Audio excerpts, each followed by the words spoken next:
Hello, everyone. Welcome to another preview for round 23 of the 2024 AFL season. It's the Blues and the Eagles, and I've got Mr. True Footy himself, Jesse, all the way from the UK. Good morning, mate.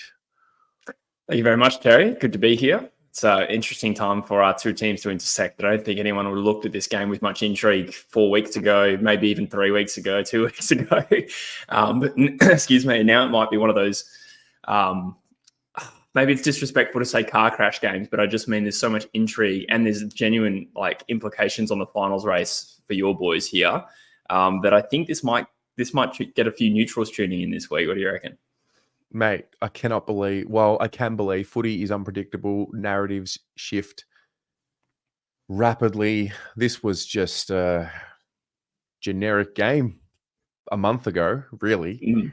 This was one you bank on, and then now it's not because it's Sunday graveyard, 4:40 for Melbourne, I think 2:40 for Perth. Pissing down rain. Pure footy. I know. I think West Coast has just surged into favouritism. I think they're about $1.80. And I don't remember, maybe the North game, which we lost anyway earlier this year. There's only been a handful of games we've started favourite in since 2021, I reckon. Yeah. Wow. When's the last time we did a chat? It would have been before West Coast last year. Yeah, we definitely did one. I am also blurry on the details. I was trying to think of that before. We previewed one of the Carlton 100-point wins probably over the last couple of years. I don't even remember if I was living here or not. So, yeah, not sure. But this one might be the juiciest. It's been a big break between our chats because, I mean, usually I get yourself, Caden, Jake. They're the three that I definitely do every year. But this one feels like a lifetime ago. So maybe a little life update. I mean, I know what's going on, but what does the world need to know about where you're at and what's going on with you? Where I'm at? Yeah. So I've been in the UK for 16 months now, and that is starting to draw to a close. I'm starting to plan about where I'm going to be end of the year. So going to be here until the draft, basically, and then make my way back home to Perth for a little while. I've been doing a lot of travel since I've been here. That's pretty much all behind me now. I got a few weekend trips before I go. Other than that, pretty much full steam ahead, focused on the end of this year. And I tell you what, this might be the most interesting season I've ever covered. My team's not even at all a focal point. And yet I find myself walking down the street thinking about is Port going to blow the show down? What's going to happen if they lose that game, And the Bulldogs, they've underachieved if they don't make the top 8. So, at the moment, and I'm kind of in flow state with footy, which is really nice. But for me personally, just going to be hard work until November and then a massive life shift again. Yeah, pick it all up and come back home and maybe one day get you to Melbourne, the home of football. Fingers crossed. That's it's on the agenda. Nothing's ever set in stone, but I'm looking forward to experiencing Melbourne and footy culture. I've never really been able to say I really understand Melbourne footy culture. We've got what we have in Perth, and other than a couple of games I've been to over there, it'd be nice to just soak up what it's like to be in Melbourne, particularly during a final series and stuff like that. I'm sure there's a lot for me to discover. Absolutely, yeah. What do you reflect on at this stage with your travels? I mean, it's a very broad question. Yeah, it is. Honestly, I just kind of wanted to come here and have a lot of fun and not really give a shit about what came next. And I ticked all those boxes. And when it all came to an end a couple of months ago, and what I mean by that is, I'd sort of planned these trips, I went on Kentucky's and had a lot of fun. I sort of front-ended it this year, got it out of the way early. So then I was left with 6 months here in the UK of no real partying, but nonetheless still on the adventure. One reflection, as good as it's all been, and I'm glad I did it, no regrets. One thing I found interesting was just this idea that it's so I don't know if the word is ephemeral, but all the experiences I had, they're not assets that I can take home. They exist purely in my mind. They're just memories now. So that was one thing that struck me. And it's it's probably time to get home and start building a life. I want to get married. I want to have kids. And I am further from that goal in 2 or 18 months being here than I was when I left. And that's completely fine. But yeah, for all the fun it was, it would be nice to, I don't think I made maybe one or two friends that are actually from Perth, maybe a couple that are in Melbourne, but the rest are just like scattered around the world that I may never see again. So as good as it was, it'd be nice to have walked away with something I can take home. But, I suppose that's life. That'll come. I mean, at the end of the day, all you really do have are your memories. When it's all said and done, whatever's going on in your head is all you really do have that stays with you. But I definitely understand what you're saying in the sense of, building a family and those sorts of things, or buying a house. I don't know if that's something you're referring to there, but yeah. And then not being in a footy area, but covering the footy as your means of getting by. What's that been like? Financially straining. I went from having a degree of comfort with my financial situation when I worked back home to now living like a uni student again, and drawing on savings and my credit card to go and live my life. But when I'm here, I've been able to, sort of get back into like a shoestring budget. In terms of life enjoyment, I'm good. Like I'm very mentally at peace with that. The stressful part will be when I get back and I, don't have a fraction of what I used to have in terms of building the rest of my life. But in terms of covering it here, it's been easy, mate. Like the challenges that may have presented 5 years ago, 10 years ago, trying to do this, I don't think it would have been possible. But now, like, there's so many services I can use. I can watch the footy very easily. Even footy talk shows on YouTube, that's kind of gone up, whether it be SEN or individual creators or whatever. It's just so much easier to stay in tune with it. The only thing that's actually changed is, okay, I can't attend Eagles games. There hasn't been many good ones to go to lately. And I have to get up earlier. Other than that, it's been real easy. And if anything, it's nice having the football at the start of the day, and that set me up for my like working day, and then, rinse and repeat the next day. So I've enjoyed, I feel like I've been in a training camp where I've just isolated myself with football and YouTube for so long now. And getting back to living like a uni student's been fun. It's not sustainable, but I've enjoyed it. It's good, man. Yeah. Well, I mean, look, if you're going to be away for the Eagles, you probably, you've picked the right time. This is, obviously not in premiership contention, not to be disrespectful, but yeah, I remember being away for Carlton's 2-win season, and I kind of look back now, thankful that I was. I've been out of the country, both wooden spoons for West Coast, so I'm just never leaving Australia again. No, it's brilliant. Well, there's the one way to look at it. The other way is your club needs you, mate. They can't turn things around until you're back. Yeah, I think because I started the Eagles channel this year as well. I think it was like a coincidence. Started on a whim when I did start the Eagles channel, but I do like the idea that I've started at rock bottom, and I think that's something you've spoken about and can relate to. I've heard you speak about wanting to document the journey to the flag. That's kind of what your mission is with Blue Broad.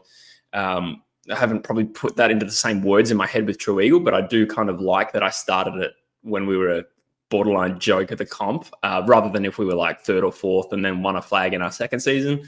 There's kind of like a romantic element of that. You get to document everything.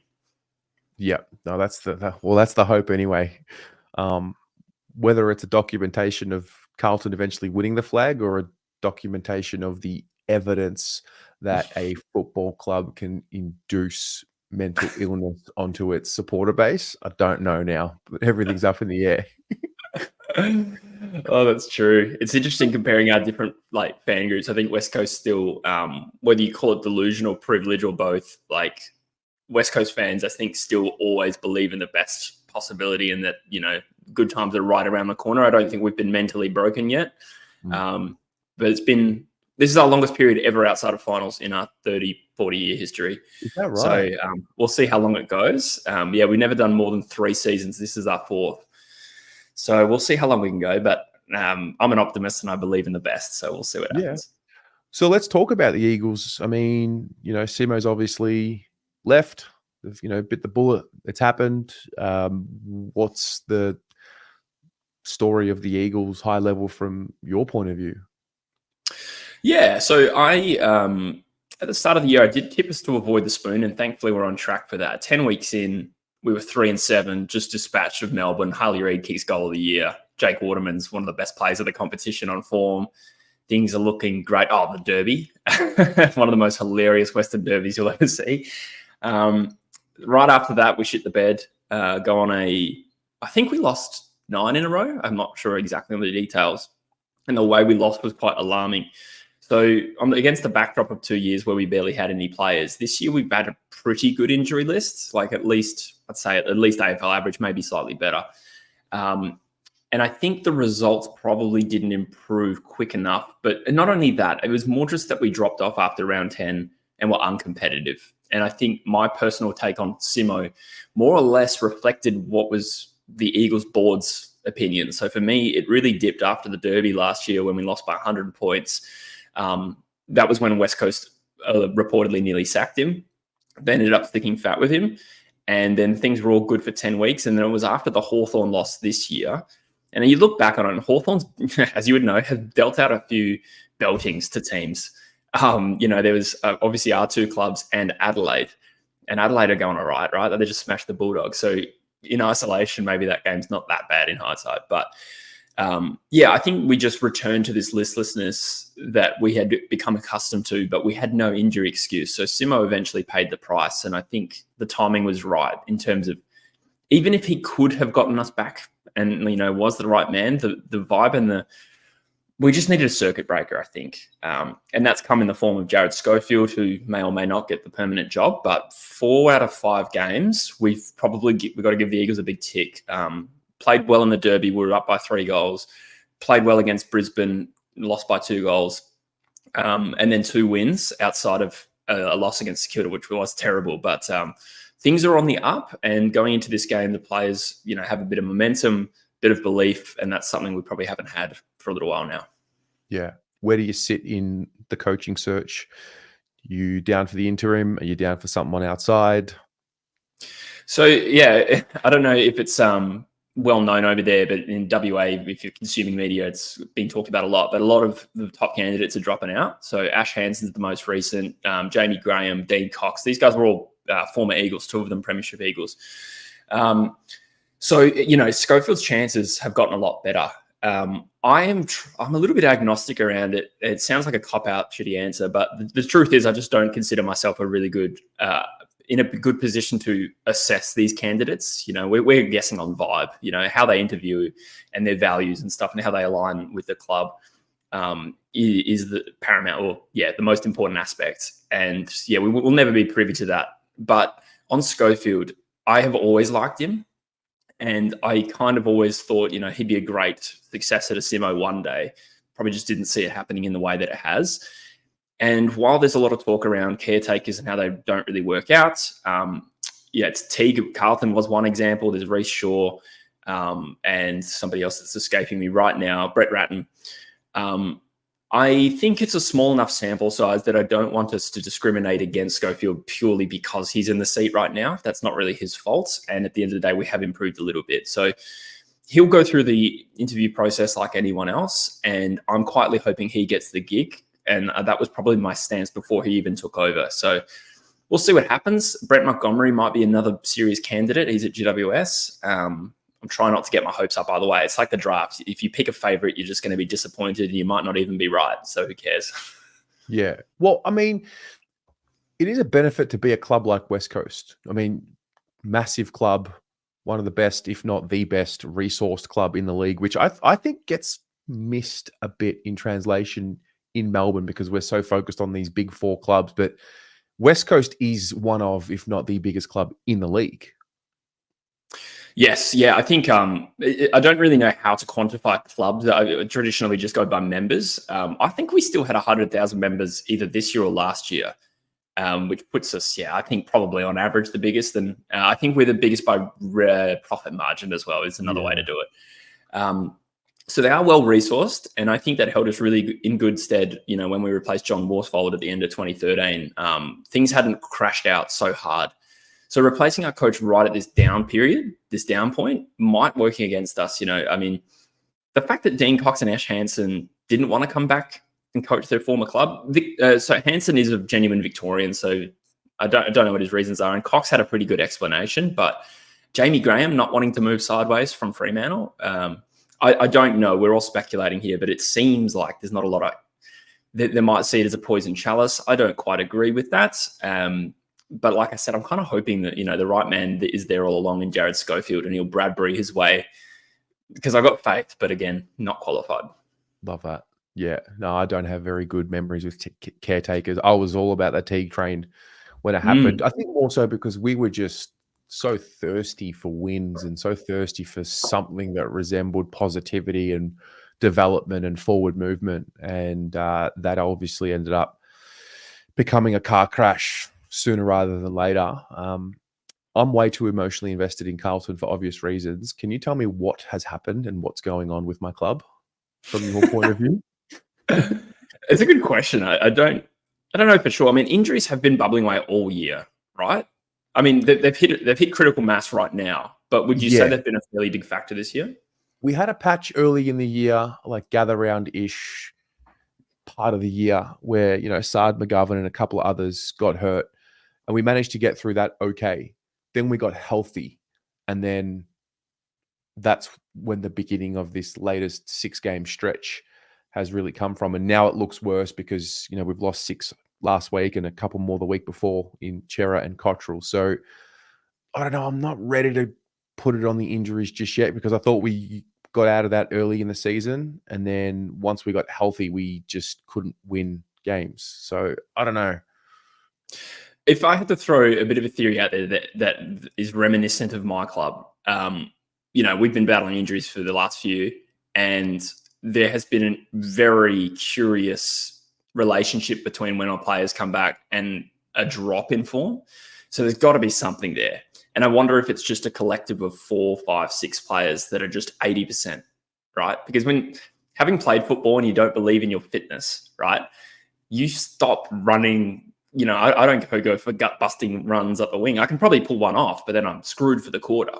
And so subconsciously, I think maybe that drop, if there are players playing underdone when all the players come back, I wonder if collectively that's having a bigger impact than might appear, at first sight.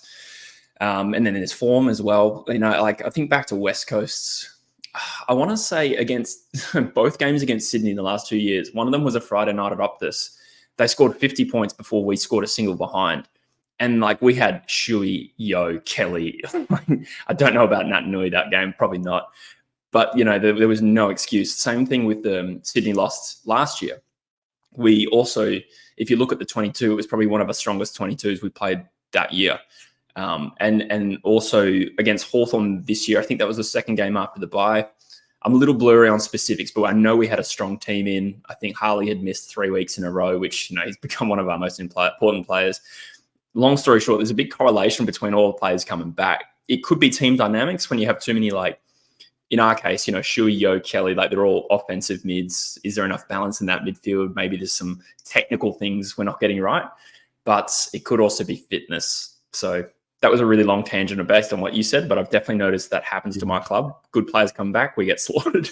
Yeah, it's just weird. And I'm actually at a point now where I'm a little bit lost for belief. Was it real? Was the form real? I believe it was. It looked real. Form was good. Played the best teams in the comp with injuries. Got through that. So it's not like it was an easy run. And now I'm left wondering, what was it all? Is it over? I don't think it is. There's still a couple of games left.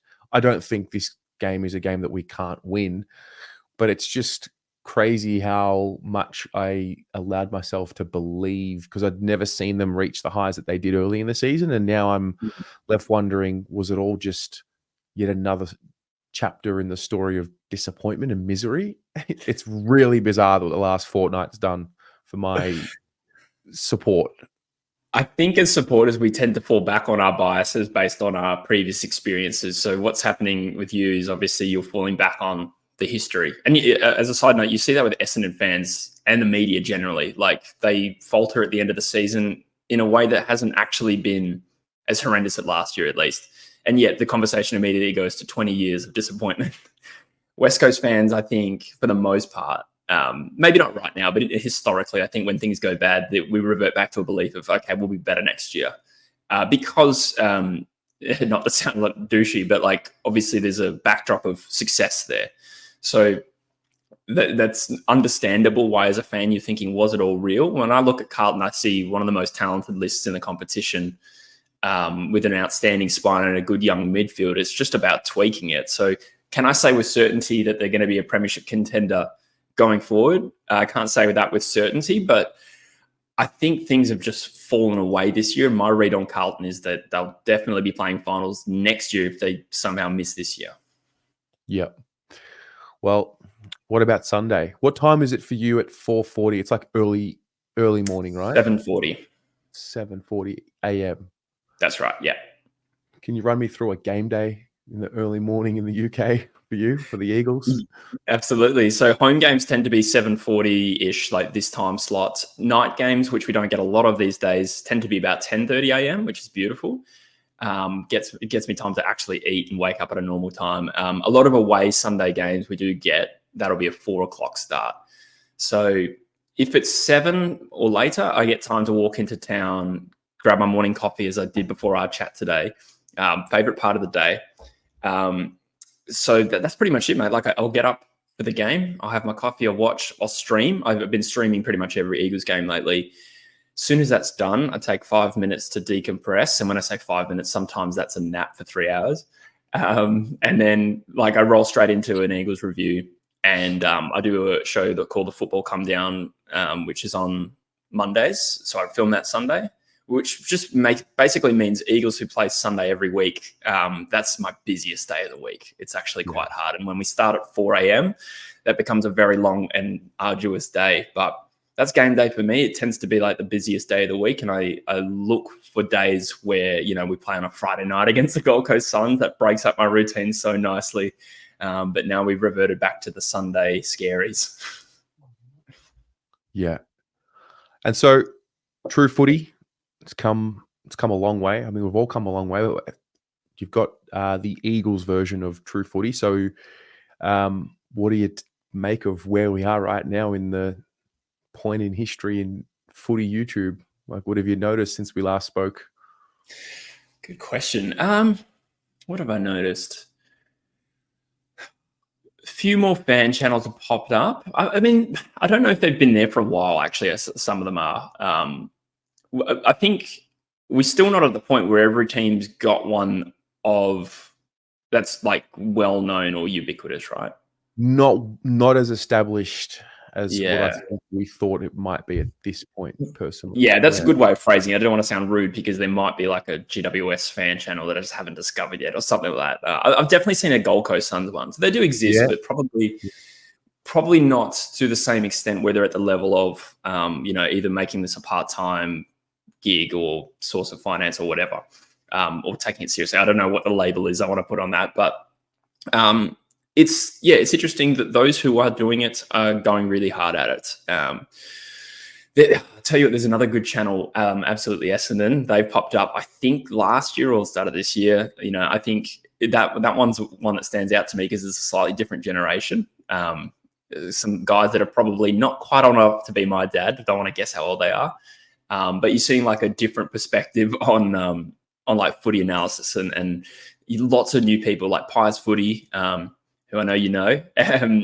He's been great this year, and his friend Caleb. And yeah, it's starting to pop, and I do think the standard has generally risen. I mean, there's a new fellow called Dylan Alexander who does the draft stuff. I don't know if he's popped up in your recommended, but very polished content, very well presented. The standard, I think, has risen generally. But we still got these distantly established, like yourself and Swoop Luke, like fan channels that are just sort of paving the way for everyone else. I've moved into the fan channel space with True Eagle. I suppose True Footy is a fan channel, but I mean team fan channel. Yeah. This year with True Eagle. And, it's kind of fascinating that I think I was one of the first to do it. I've definitely seen one or two Eagles channels, but they're probably young. Like they're probably like 15. And I love that. But I just mean considering we just talked about how they're probably the biggest club in the AFL by membership. Yeah. There's no presence on YouTube. There is a bit on Facebook, Instagram. So there was a bit of a gap in the market there for me, and transition now into more of it's a different brand and a different perspective, and I'm a slightly different persona. I think, I sort of let my Nuffy's eagle out of me, when I'm on camera there, and that's really refreshing and breaks up my week really nicely. So yeah, we're still probably trudging away. We made a lot of progress, those who are trying, but it's still the case where it's not commonplace for teams to have them yet. Yeah. No, look, it has been an interesting evolution. Anth from Pies Footy, man, the guy's a sponge. He just wants all the knowledge and he asks all the questions. I love it. I love that. Have you seen Herbertron? I'm aware of Herbertron.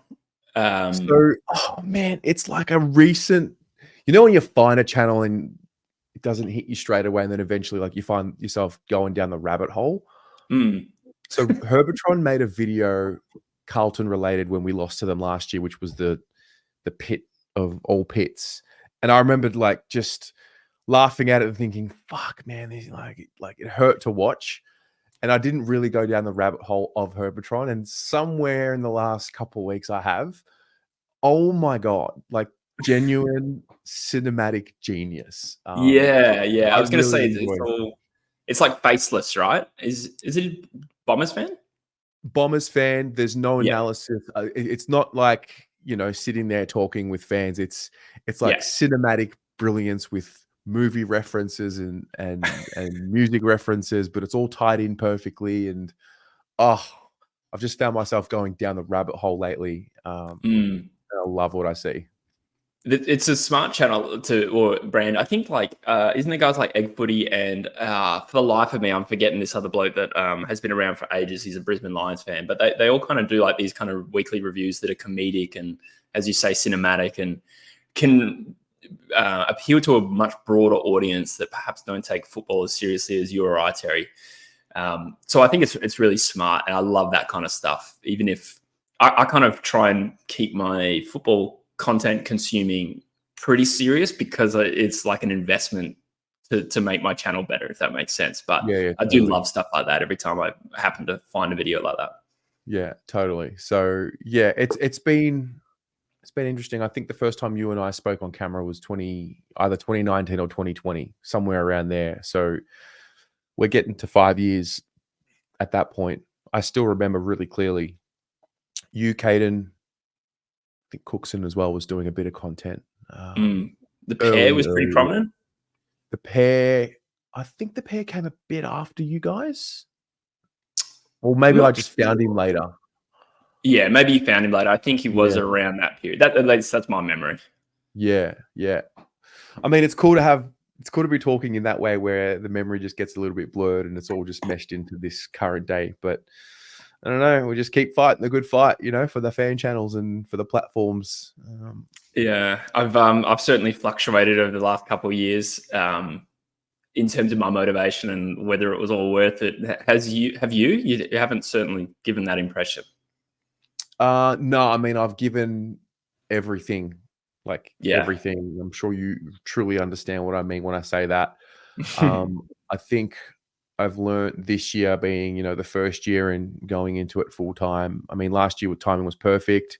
We went on the run and I rode that wave. This year, I think I've just learned the importance of balance and of having something else to focus on, whether that's other clubs, whether that's other content that I, should or can be doing, or just generally other things throughout the day, because it's all consuming. And I think just learning the reality of, put so much emotion into something that's out of your control, a little bit insane, if not the definition of insane. But I think it's definitely tested my motivation is motivation. The mission is there and the why stays true, and that gets me through when times are tough. But I've definitely learned in the last couple of months, especially, the importance of what balance truly means, and having something to take my focus away from Carlton and how important that is. So that's something I definitely need to add to my life. And that's something that this off season will be focused on. Yeah, that's awesome. Yeah, you haven't really given the impression of ever really wavering. You've been super consistent. I think it's really struck me in the last couple of weeks, both on your channel and absolutely Essendon is another one that, because of Essendon's plight, well, perceived plight at the moment, is the importance these channels like yourself, like you have, to the fans. Like you only have to look at the comments on your last review. I noticed that about how much people appreciate the platform. So there's an opportunity there for you to think outwardly, which, I mean, if you can sit through a 4-hour fan cam session, I realize, that's very selfless and, you deserve a lot of credit for that. But I suppose the value of these channels have the potential to have to other people is something worth considering, and I think could be a motivating thing. Obviously, people really appreciate Blue Abroad. That's been the case for many years now, but I think it really becomes palpable at a time like this where the negativity around Carlton, certainly internally, and I mean more internally than externally, to be honest, is at a maximum high. So building that community like you've done, I think goes a long way for people. I think, yeah, look, and that's where I draw, and that's what kind of gets me through. So like I knew during the fan cams, it's fine. I'm a listener. I have this caring nature by default. And, a lot of people are alone and they just want to be a part of something, and we all do. And just to have people come on and just share their sentiment, like I just love capturing it. I truly do. It's not so much that it hurts me in the moment. It's more so the lag effect. So like 24 to 48 hours after a really sad and, negatively fueled fan cam session with sad emotions, 24 to 48 hours later, there's like a breakdown that happens, which has been really interesting. Like, so Collingwood lost after the siren. It's always an emotionally charged matchup for Carlton fans. 3 hours, 40 minutes. It didn't really hit me until the Tuesday, and then complete blow up.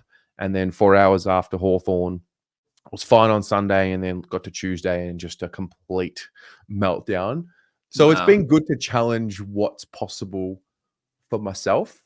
But yeah, I do understand that it has a purpose in even those couple of hours after a game and everyone's worked up, and to have a mechanism to get through those emotions. Like, it is just football for the outsider and the common person, of course, but people choose to care so much about their club, and footy plays a really important part in society. It's why it's government funded, and it has a role to play in mental health and a lot of things with general well-being. And so I've definitely started to realize and understand that part of what we do.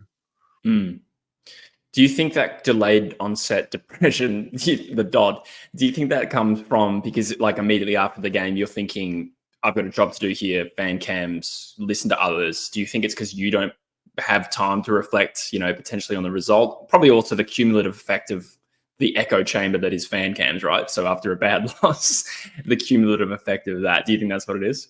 I think so. I mean, I get my review done the next day, so that's my turn to have my say, but then it's just like, a phone call or 2 or 3 after one after another the next few days. And then eventually that emotion just spills, and that emotion just comes out in one way or another. So yeah, and that's why I think it's important to have a balance in what happens day to day. So if I can, if I'm doing something else non-footy related or non-Carlton related, I think that's something that has to be added more than what it is right now. But that's part of learning. You go, you're doing the same thing. You got to jump. You got to go. You got to figure it out. You got to jump, go all in and react, and then maneuver. So yeah, but I've learned a lot more about football and what it does to the human now more than ever. So yeah, I think it comes back to expectation as well. Like, my team's lost a lot more than it's won over the last 3 years, but generally speaking, I'm chilling, man. Like, it's all good. I feel like I have a really good relationship with footy where I can accept the good stuff and park the bad stuff. However, it's a little bit of an illusion because there's no expectation. So it's much easier to do that. But I remember one of the saddest feelings I've ever felt as a football fan was like round 18, 2019, Collingwood leapfrogged us right in the last 5 minutes to beat us by a point at Optus. And that I think it might have pushed us out of the 4. I was in Croatia on the island of Korčula, about to get on a ferry to my cousin's wedding. Beautiful day. Everyone, all the family, sipping Aperol Spritz, having a great time. And I just sat there in the corner like, I hope no one fucking talks to me right now. That was like the lowest point I can remember. And that just feels like such a distant memory because of what's happened right now at West Coast. So to some extent, that sort of disappointment is a privilege, although it sounds really patronising to say it right now. Yeah. Well, does the premiership make you happy? Because I'm holding on to this little childhood dream of experiencing the premiership for the first time. I also appreciate the journey too. It's not just about the destination. And I'm well aware that one day when they win the premiership, I'm not just going to be happy for the rest of my life because the season comes around again. But do you think once you see it for the first time in your life or experience it for the first time in your life that there is a level of contentment that, okay, at least I've seen one?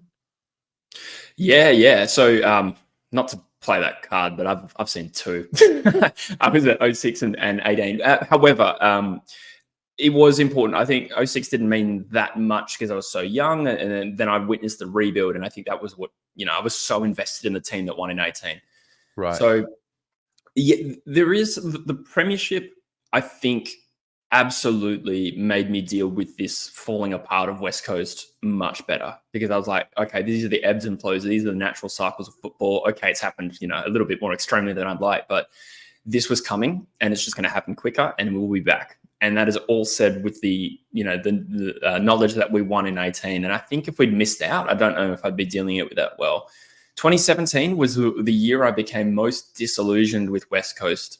I'm sure you don't remember the Eagles 2017 season. We ended up winning a final that year, but for the most part, it was gross. We were playing horribly. But because we seemed to be going nowhere, that was 2 years after getting belted in a grand final. And then it felt like we'd come up and we were going down again. And I found that really hard to deal with because we hadn't, climbed the summit, So I think, as I said, 2018, as much as I wanted to go back-to-back in 19 and rode all the way through 21, was one of the last people to jump off the premiership window, being a thing. I think, absolutely found peace in the fact that 2018 happened, and rightly or wrongly, it's given me this faith that we're going to be back because that's what West Coast do. But, if Dom Sheed hits the post, then we might have a different perception of that. Wow. That is the beauty right there in football. Goodness me. Moments. Yeah. Who wins the flag in your view at this point going into round 23? Who have you? I mean, it's a shit fight for top spot and just generally contention. But who are you looking at as the team that can do it or that will do it? I don't think this question has ever been this open ended at this point of the year. There are 6 teams probably. Before the Bulldogs got rolled by Adelaide, I was thinking Brisbane Lions Bulldogs grand final. The effect the Bulldogs losing has is that they can't make the top 4 now. And I know the Bulldogs have played in 2 grand finals where they didn't make the top 4. So it is still possible, but you generally, you crunch numbers and you're looking at probabilities and you think top 4 obviously have the best chance. So suddenly Geelong's probably going to be there. GWS, you're thinking going to be there mid-year or however long ago. It didn't look like that was going to be the case. Brisbane were the top seed, in my opinion, for a while, just as Sydney started to dip. Just got rolled at home at the Gabba, and the effect is that they probably don't finish top 2. I'm not sure exactly where that sits. So to answer your question, I think I'm going to be a real basic bitch and say maybe Sydney, Brisbane. I'm not convinced on Sydney, though. I'm not. Well, I know that's not a massive statement. They've been horrendous. But ultimately, it's going to come down to who lifts in September. There's a whole pre-finals bye. Who comes out in the best form? It is so open that it almost doesn't matter who's the favourite right now. I'll be surprised if Brisbane's not there. They're probably the team that I'd be the most surprised are not in the grand final at this point. I think GWS, naturally Sydney, because they're probably going to get the minor premiership, are in that group too. And, the Bulldogs and Hawthorn are massive wildcards outside the 4 as well. There's so many different variables here, like where are the finals going to be played is another big one. So a young Hawthorn side, you'd think, if they get an away MCG week 1 final and an away semi-final, like that really plays in their favour. But what if they have to go to Perth? I don't even know if that's possible. Or whatever. It just throws it all out, man. So Sydney, Brisbane, GWS are the top 3, but that's just not worth much of a claim right now. Yeah, fair. No, it makes sense. All right, Sunday. How do you see the game playing out? Your favourite? What the hell? I know, What's man. going on? I think Curnow by himself kicked 19 goals, I think, the last 2 times we've played. So that's a bit of an equaliser from 20 goals to 10. How do we see this playing? I think I foresee... Actually, I crunched the numbers right before this game. So on Footy Wire, you can see the selected age of teams. And bearing in mind, this included the extended bench. And I realized that you picked 2 guys like Akwe and Lemmy that didn't debut. So the average has probably changed. But Carlton had like 70 games experience on average, and West Coast had 100. And 70 is like well and truly the least experience, bearing in mind it's probably come up a bit. So I use that as a bit of an indicator of, wow, just how young they are. The wet weather probably helps you guys in terms of nullifying the disadvantage of no Mackay and Curnow. And we've picked 2 talls in Harry Edwards and McGovern. So we'll see how that goes. Love to get them to affect their intercept game, but if it's wet, that's going to be harder. Actually, as an aside, I wanted to ask you, who do you think is going forward? I think Matt Kennedy's picked as full forward, but I mean, is McGovern an option? What does that look like? Yeah, they've named Lewis Young in the back line. So you're going to have Wiedering, Young, McGovern, Kemp.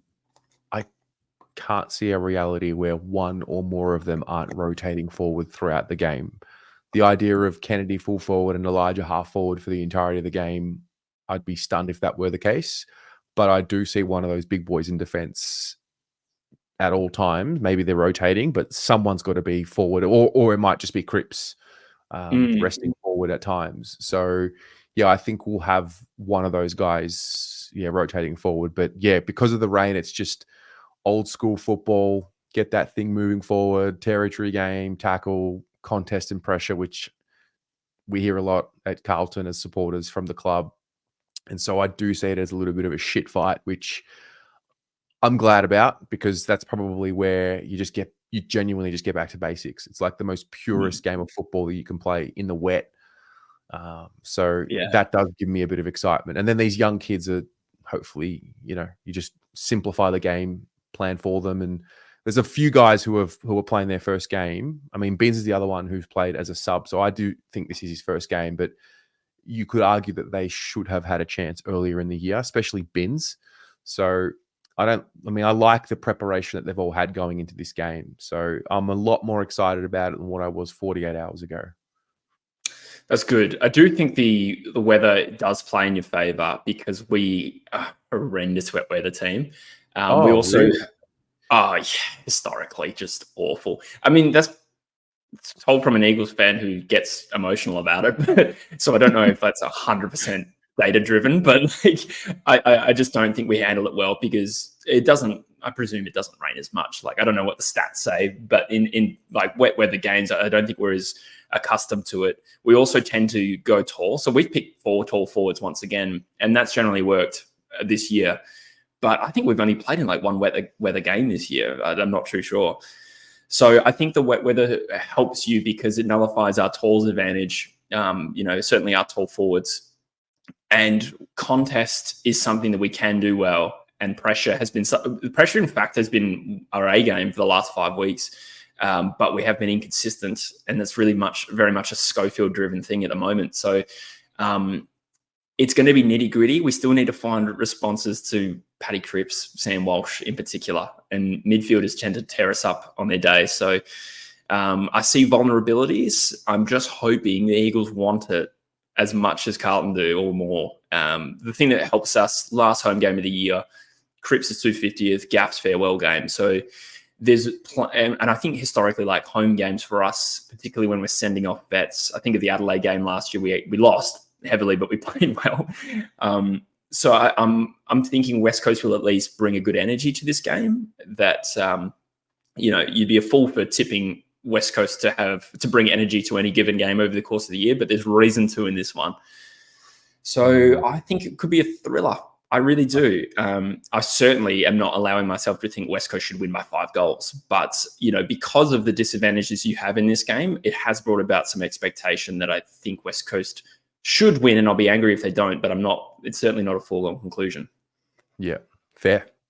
Well, mate, all the best for next week. Not so much this week, but all the best for True Footy. Thanks for jumping on.